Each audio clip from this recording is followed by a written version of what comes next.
Hello, Blackhawks fans. Welcome into the Four Feathers postgame show. Johnny Nani here with Ron Luce alongside me. Unfortunately, discussing a Blackhawks 3-1 loss on Friday night to the Nashville Predators. Ron, I'm not taking this one too well. Playoff hopes were already slim, down even further now.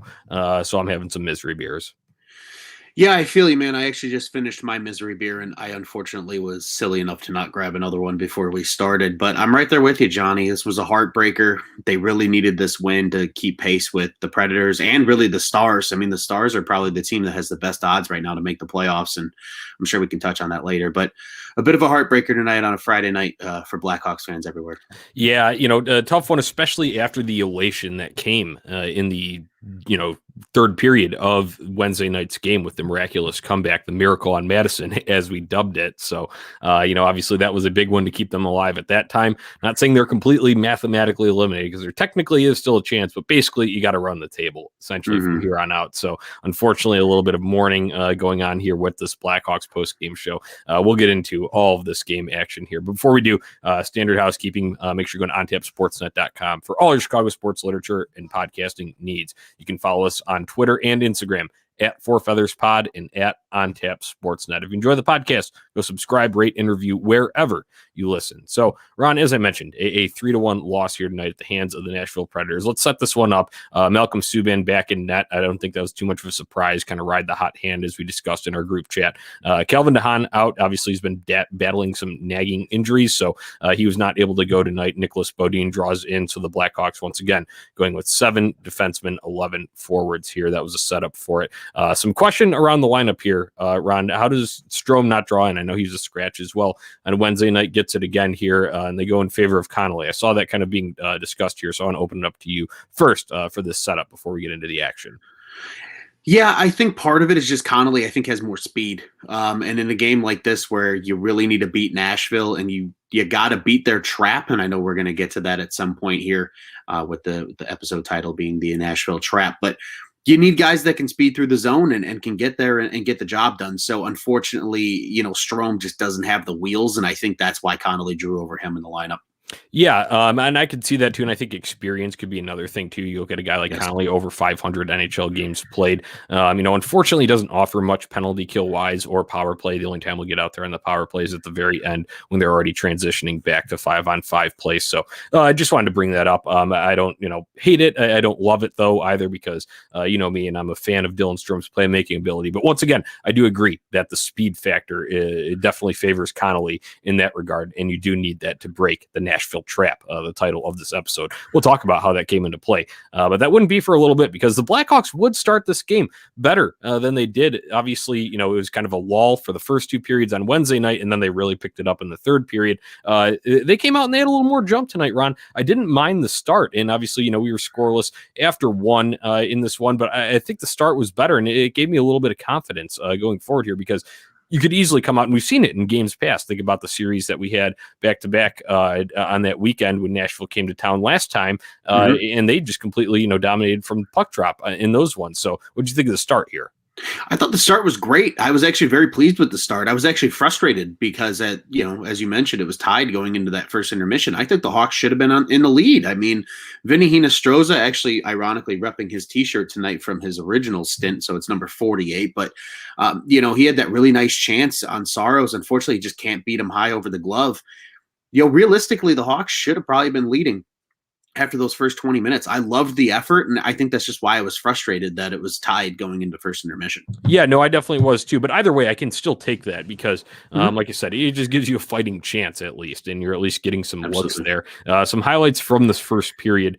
We had Sisson's high sticking penalty on Hinostroza at 6:33. So unfortunately, the Blackhawks wouldn't score on this power play. A lot of turnovers going on that really failed to let them sustain any zone time. So that's unfortunate. But hey, I think this can speak to Vinny Hinostroza, and he's doing everything, man. He's dishing. I called him assist God in our group chat today, because that's what he's been so far, and obviously he would get on the board later in this one, but also he's drawn multiple penalties ever since coming here, so I think that's just a testament to his speed and guys not being able to catch up to him, so they hold him or they trip him or whatever it may be. And that's just what I wanted to air out there. Other than that, Hinostroza did have a doorstep chance. That name's going to come up a lot tonight.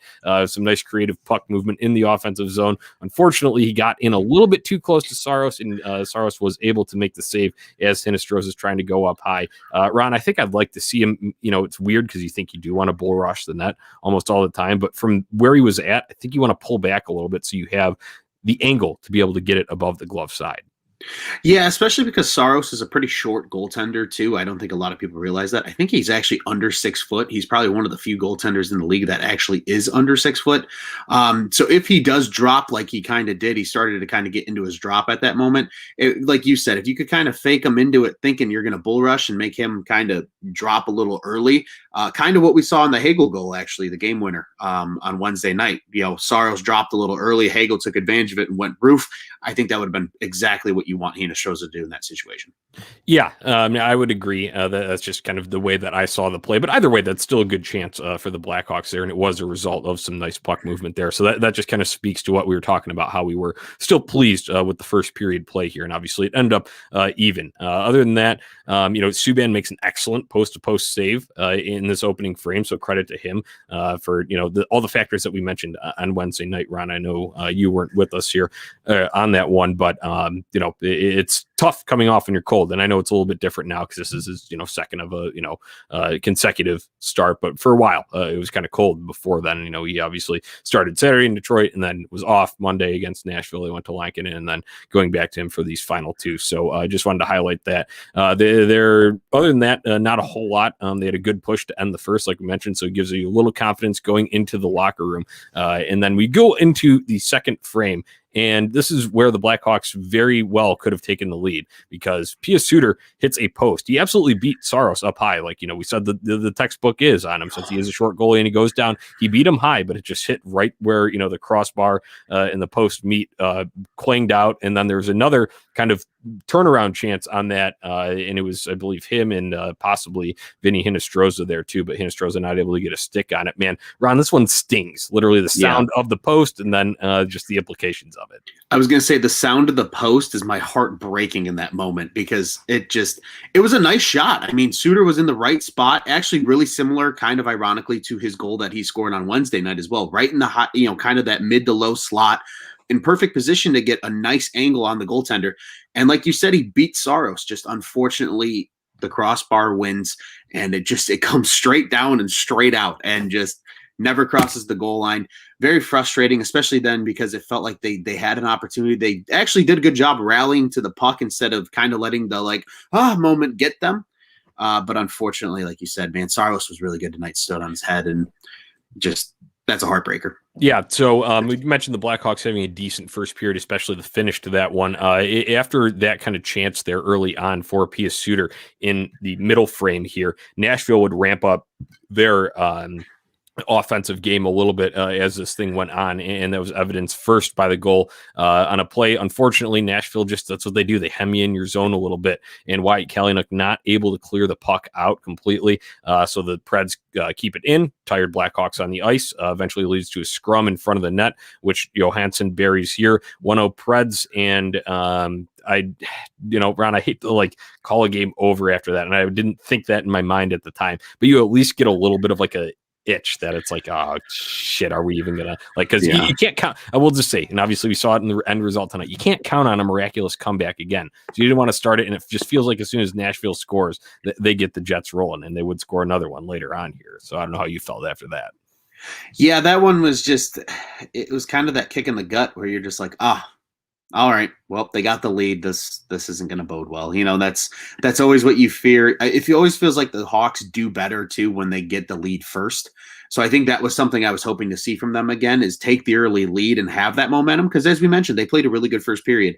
Unfortunately, Nashville zaps the life out of the Hawks with that goal. Not entirely, but you could, like you said, you could almost feel it of just that, oh crap moment, and you're just not happy about it. Yeah, they wouldn't be done in this middle frame either because they won a board battle around Bodine and Zadorov, and then Kunin able to bury one from the side of the net. A little bit of a bad angle, but either way, give him credit. A little nice shot there. But I think we need to go back to, first of all, what's the rationale behind a Zadorov and Bodine pairing? Is it just the personnel that you have? I think that is honestly the only driving factor behind it because I don't like the combination of their skill sets together. I could see it in a game that don't matter, but when it's crunch time here, I really can't really justify that. And then second of all, just the play and their positioning themselves. I mean, Zadorov, you can go off here on. This is a perfect opportunity for you once again, but I'll give Nick Bodine a little flack. I know he's a young guy here, but hey, he got beat around and let basically Nashville set up in Gretzky's office. Yeah, and it's unfortunate for Bodine, too, that, they let him come in because they wanted to kind of test him. Hey, it's a high-pressure situation. How do you respond? And that's a situation where you need him to step up and pass and not fail like he did. Bad positioning, like you said, leads to that play. And fucking Zadorov, man, he kills me, Johnny. He really kills me because I like the guy. I want him to do well, but he's his own worst enemy. He's wrong in his positioning. He takes dumb penalties. Like, these are things that you would think with coaching he can correct, but it's almost like he's his own worst enemy because he reverts back to bad habits. You wish he's there, even if he's a step and a half with how freaking big he is. Up, if he's not as far behind the net, he maybe gets a piece of that puck, and it's not a clean shot for Kunin to get the goal. Yeah, so unless you're doing the Michigan, you're not scoring from behind the net. Let's just open that up for, no need to be a discussion here. It's just a fucking fact. Right.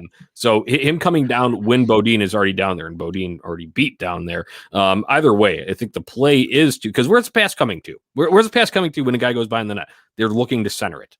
Right. So take the guy that's going to be the option that's center too. And granted, like I mentioned, this was a little bit off to the side of the net, but still, you're better off putting yourself between him and the net there with your big ass body and your long reach. And maybe you get a poke check, or maybe you just disrupt it and the puck flails up over your goaltender. That's fine. You could live with that. You live to fight another day there. So that's how that second goal unfolded. And now Nikita Zadorov and Nicholas Bodine have our blood boiling here officially on the Four Feathers podcast. Let's go into the third period, and this is where the Nashville Trap, the title of tonight's episode, Ron, would fully come to life, and they totally smothered the Blackhawks in a time when they're chasing 2 goals. They need it. They need to come back, and they shut them down. So I think credit is due to the Predators because they've been able to do this all season against the Blackhawks. Yeah. Blackhawks only won 1 game, and it was in miraculous fashion just this past game on Wednesday night. So obviously you saw the kind of effort that it took to come back and beat them there. This is what they've done to the Blackhawks all year. So it's unfortunate. That is just... Seemed like, sometimes the team has your number. That's what they do. Blackhawks were not able to break this Nashville trap here. And it, ended up being that they were only able to tally 1 later on in the period. But overall, I mean, the Nashville trap it's a staple of their play. It's what they do when it comes to playoff hockey. You heard Eddie O and Pat talking about it, Ron. But why is it so effective? Why are they able to do this to teams and just shut them down, especially when that team should be pressing? I think a lot of it, Johnny, is really the system. Hines was notorious for it in New Jersey. They never scored a lot of goals, but they were always a pretty decent team, at least early in his tenure with the Devils, because of that trap method. And when you have elite defenders like Nashville does, like let's just call a spade a spade, Nashville's defenders are very, very good. They're big, they're long, they are effective with their stick, great defensively overall as a group. And you give them any kind of time to shut you down and just take away your space, which they did very well tonight. Like you said, the Nashville Trap works again.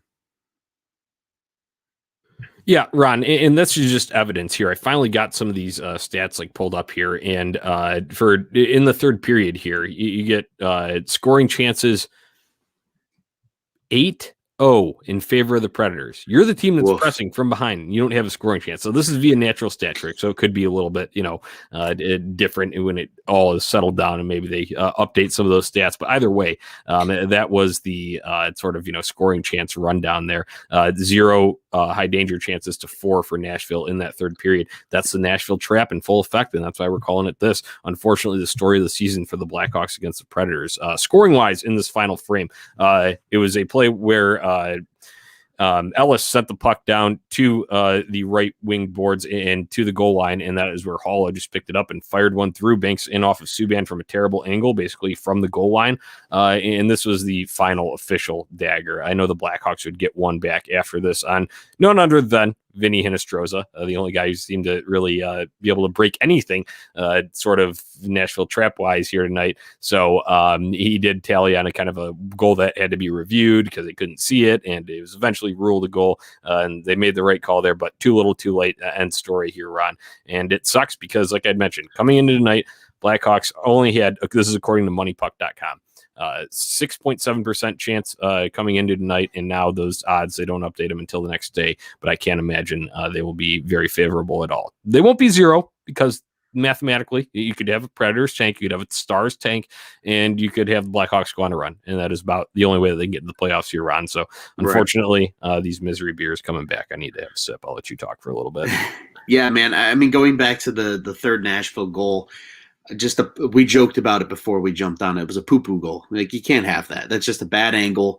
It sneaks past Subban. And honestly, Subban was pretty good. I mean, I have no Malcolm Subban slander since that game to Detroit. A shutout in Detroit, comes in relief for Lankinen, and he doesn't let up another goal.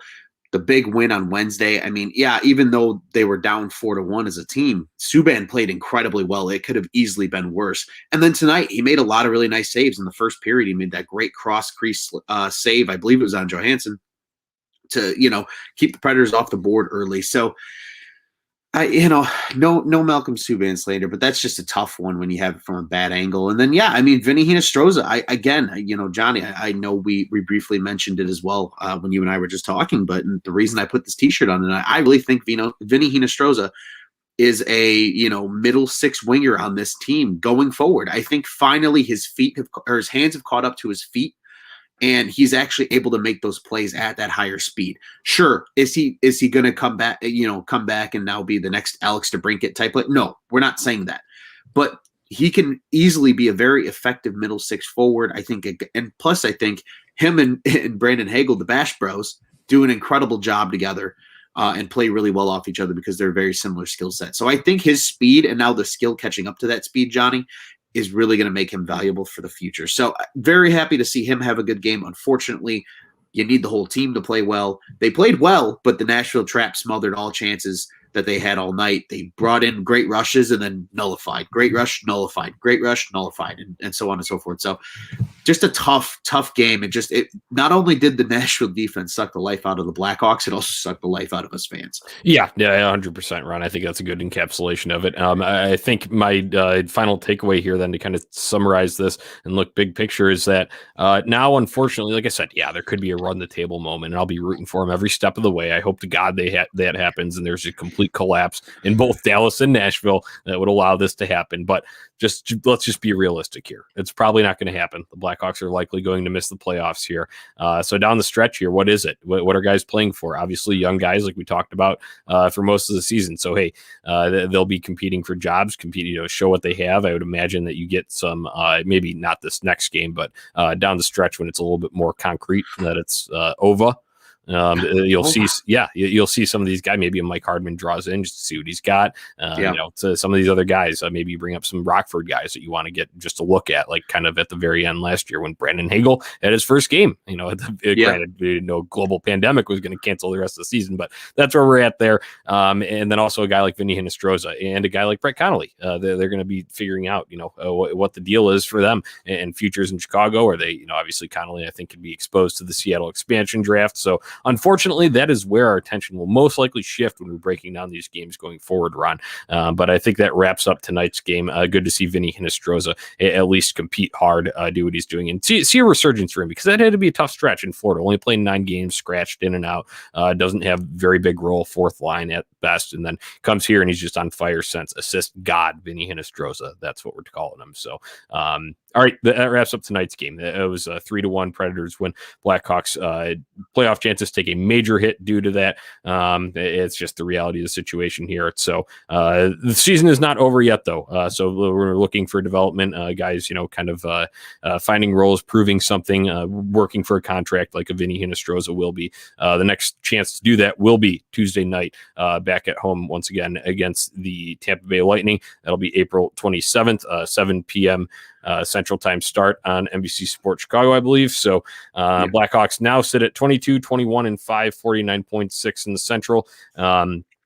The Lightning come in third place in the Central, maybe a little lower than I expected them to be. I kind of expect them to be running this division, but either way, they're still going to make the playoffs. They're at 31, 14-2, 64 points, third place, like I'd mentioned. They still do play on Columbus at Sunday. We are recording this episode on Friday night, listeners, so the Tampa Bay Lightning do play against the Blue Jackets on Sunday, so add those points, whatever they do, or, not points, and add a loss to their column if they lose that one. So that's where we stand coming into this one, Ron. It's kind of hard now for us. Morale is low, but what are we looking for from this game on Tuesday night?